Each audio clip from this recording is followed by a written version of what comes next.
In today's video, I'm going to teach you how to set up make.com scenarios for lead generation.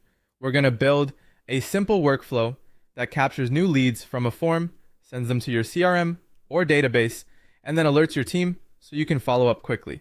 This is a great way to automate repetitive lead handling and make sure no inquiry gets missed. To begin, go to Make and either create your account or log in if you already have one. Once you're on the dashboard, click Create a new scenario. This opens the visual builder where you'll connect each part of the automation. Next, choose your lead source, click the plus button, search for Typeform, and select Watch Responses. This module will act as your trigger, which means the scenario starts every time someone submits your lead form. Now connect Typeform, click Add to create the connection, authorize your account, and then select the specific form you want to use for collecting leads. Make sure you choose the correct form here because all incoming responses will come from this source. After that, test the trigger, submit a test response through your Typeform, then return to Make and click Run once. If everything is connected properly, Make should pull in that sample lead information. This is an important checkpoint because it confirms the trigger is working before you build the rest of the workflow.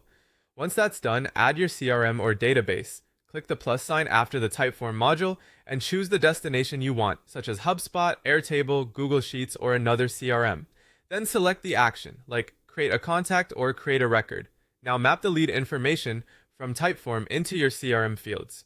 For example, map the name to first and last name, email to email, phone to phone, and interest to your lead interest field. Mapping simply tells Make where each piece of form data should go. Next, add a lead notification by clicking the plus sign again and choosing Gmail, Slack, or another communication tool. Set it up to notify you or your sales team whenever a new lead comes in. You can also personalize that message by inserting the lead's name, email, and interest so the alert is immediately useful. Then add an automatic follow-up.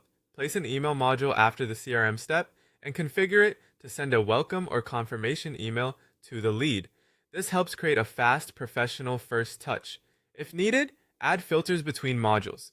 For example, you may want the workflow to continue only if the person selected interest in a consultation. Filters help route leads based on their responses. Finally, click Run once again, submit another test response, and confirm the lead is added correctly and that your notification or follow-up is sent. When everything looks good, configure the scenario schedule and turn it on. And if you'd rather not build from scratch, you can also